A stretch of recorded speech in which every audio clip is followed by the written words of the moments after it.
हरे कृष्णा। सभी का स्वागत है। भगवत गीता का सुंदर पाठ चल रहा है, 5वां अध्याय, जिसका शीर्षक है कर्म योग। कृष्ण भावना भावित कर्म का संदेश श्री कृष्ण हमें दे रहे हैं।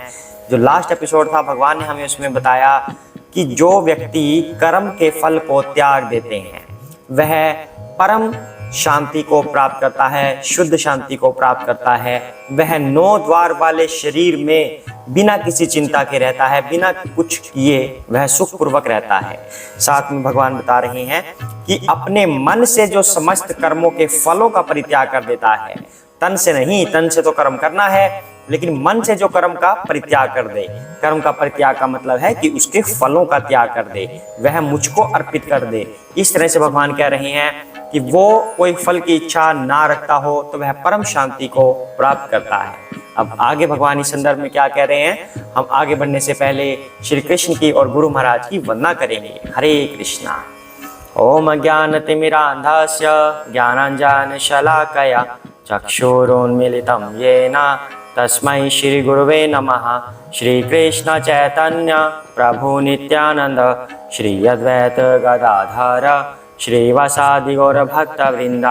हरे कृष्णा कृष्ण कृष्ण हरे हरे, हरे राम राम राम हरे हरे। हरे कृष्णा। न कर्तृत्वं न कर्माणि लोकस्य सृजति प्रभुः, न कर्मफल संयोगम स्वभावः तु प्रवर्तते। हरे कृष्णा। शरीर रूपी नगर का स्वामी देहधारी जीवात्मा न तो कर्म का सृजन करता है, न ही लोगों को कर्म करने के लिए प्रेरित करता है, न ही कर्म फल की रचना करता है। यह सब तो प्रकृति के गुणों द्वारा ही किया जाता है। हरे कृष्णा। यहाँ पर अब भगवान क्या कह रहे हैं, जो आत्मा है, हम क्या है, हम आत्मा हैं। तो आत्मा कभी भी किसी कर्म को बनाता नहीं है, कि आत्मा कोई कर्म नहीं करती कभी भी, न ही किसी और को प्रेरित करती है कुछ कर्म करने के लिए, न ही उस कर्म के फल की रचना आत्मा कर सकती है। तो यह सब तो प्रकृति के गुणों द्वारा ही किया जाता है। प्रकृति के 3 गुण, रजोगुण, सतोगुण, तमोगुण। जो व्यक्ति जैसा देखता है प्रकृति में, उसके अनुसार वह अपनी प्रकृति प्राप्त कर लेता है। फॉर एग्जाम्पल, अगर कोई रजोगुण की चीजें देख रहा है, बहुत सारी अच्छी अच्छी चीजें खा रहा है, अच्छी चीजें मतलब उसके अनुसार अच्छी, शास्त्रों के अनुसार नहीं, मतलब कोई अच्छी बढ़िया पकवान खा रहा है या किसी और तरह का आनंद ले रहा है, मजा कर रहा है, तो अगर हम उसको देख लेते हैं तो हमारे अंदर भी, हमारी हार्ड डिस्क में वो स्टोर हो जाएगा कि इस तरह का मजा मुझे भी करना चाहिए। तो उसके अंदर धीरे धीरे रजोगुण की प्रधानता हो जाती है। तो फिर वो रजोगुण वाले कार्य करता है। रजोगुण का मतलब अब कि उसको भोग करने हैं, और उस भोग के लिए वह कर्म करेगा कि मुझे इतना कमाना है कि मैं भोग कर सकूं, यानी कि वो रजोगुण के अनुसार फिर कार्य करने लगेगा, कर्म उसी के अनुसार करेगा।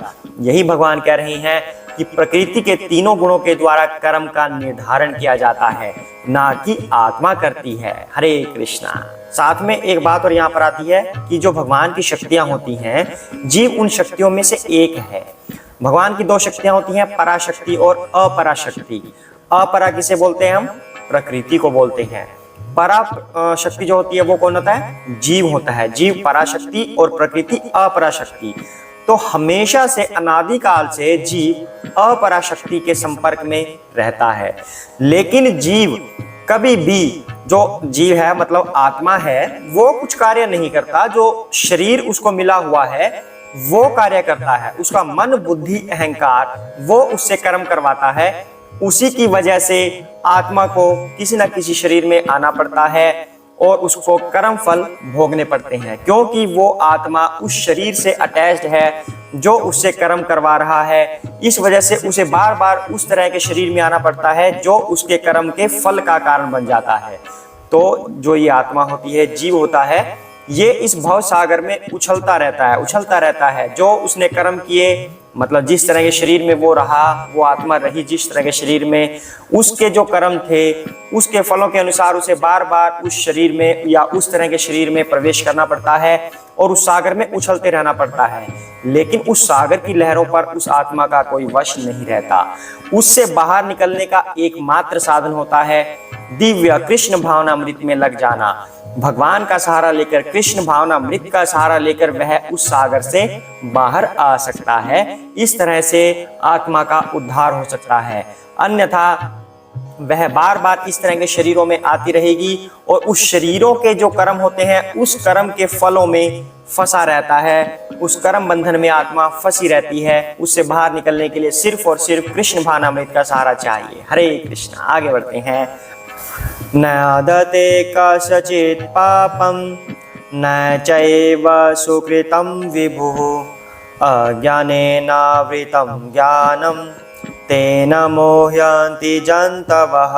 हरे कृष्णा।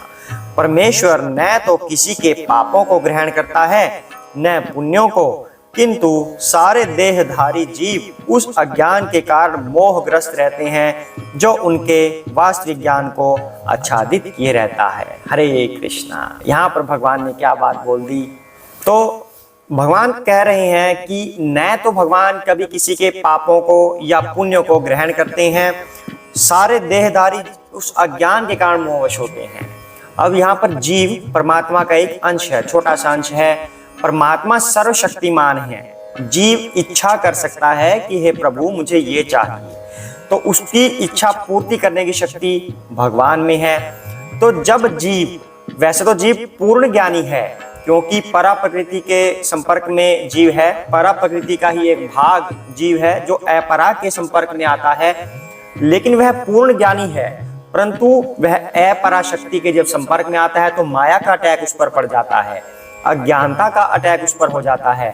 तब वह भौतिक चीजों के प्रति आसक्त होता है और उसकी आसक्ति बढ़ती जाती है और वह मोहग्रस्त हो जाता है।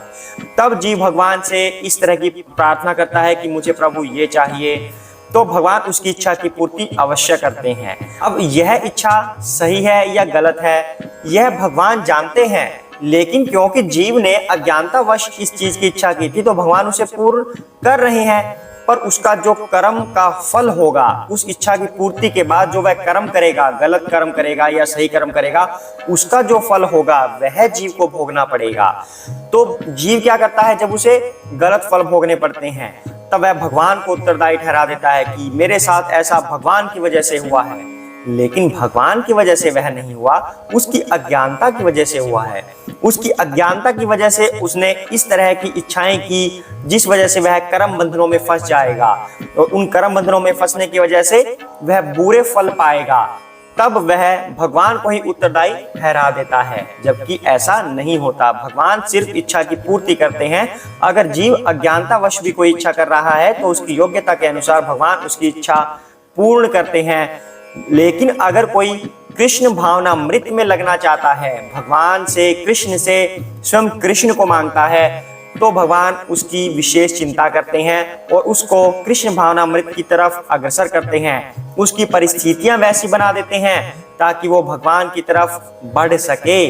तो यहाँ पर कहा गया है कि देहधारी जीव जब कृष्ण भावनामृत की उपेक्षा करके आगे बढ़ता है तब वह अपनी अनादि प्रवृत्ति के कारण अपने लिए मोह उत्पन्न कर लेता है। तब वह गलत इच्छाएं भगवान के सामने रखता है तो भगवान उनको भी पूर्ण करते हैं उसकी परिस्थितियों के अनुसार, लेकिन उसका फल फिर उसे वापसी मिलता है जिसके लिए भगवान उत्तरदायी नहीं होते। तो जो लोग कह देते हैं जिनके साथ कुछ गलत होता है, उदाहरण के लिए हम ले लेते हैं कि मेरे साथ ऐसा क्यों हुआ, ये भगवान ने करवाया है, मैं बचपन से भगवान की पूजा करता हूँ तो भी भगवान ने मेरी रक्षा नहीं की, तो भी भगवान ने मुझे इस चीज में फंसा दिया।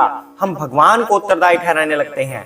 लेकिन भगवद गीता या श्री कृष्ण स्वयं इस बात को कह रहे हैं कि जब इंसान अज्ञानता की वजह से, वैसे तो पूर्ण ज्ञानी है क्योंकि परा शक्ति है जी भगवान की, लेकिन वह अज्ञानता की वजह से जब माया का प्रभाव पड़ जाता है उस वजह से वह गलत इच्छाएं करने लगता है। तब उन गलत इच्छाओं की पूर्ति के बाद वह गलत कर्म करता है और उनका फिर उसे गलत फल भोगना भी पड़ता है, जिसके लिए भगवान उत्तरदायी नहीं होते। यह सिस्टम ऑटोमेटिक भगवान ने चलाया हुआ है, जैसा करेगा वैसा भरेगा। तो जीव को हमेशा यही इच्छा करनी चाहिए कि मुझे कृष्ण की तरफ बढ़ना है, कृष्ण से ही प्रेम करना है, कृष्ण की ही इच्छा करनी है, तब भगवान स्वयं उसकी रक्षा करते हैं, स्वयं उसकी चिंता करते हैं कि मेरे बच्चे का पालन पोषण कैसे होगा। इस चीज को फिर भगवान ही देखते हैं और ऐसी परिस्थितियां उत्पन्न कर देते हैं ताकि जीव श्री कृष्ण की तरफ आगे बढ़ सके और हमेशा हमेशा के लिए इस कर्म बंधन से, इस भव सागर से छूटकर अपने भगवत धाम चले आए, अपने पिता श्री कृष्ण के पास आ जाए। हरे कृष्णा। आज के लिए इतना ही करते हैं, सभी साथ में बोलेंगे जय श्री कृष्ण चैतन्य प्रभु नित्यानंद श्री अद्वैत गदाधर श्री वसादि गौर भक्त वृंदा। हरे कृष्ण कृष्ण कृष्ण हरे हरे, हरे राम राम राम हरे हरे। हरे कृष्णा।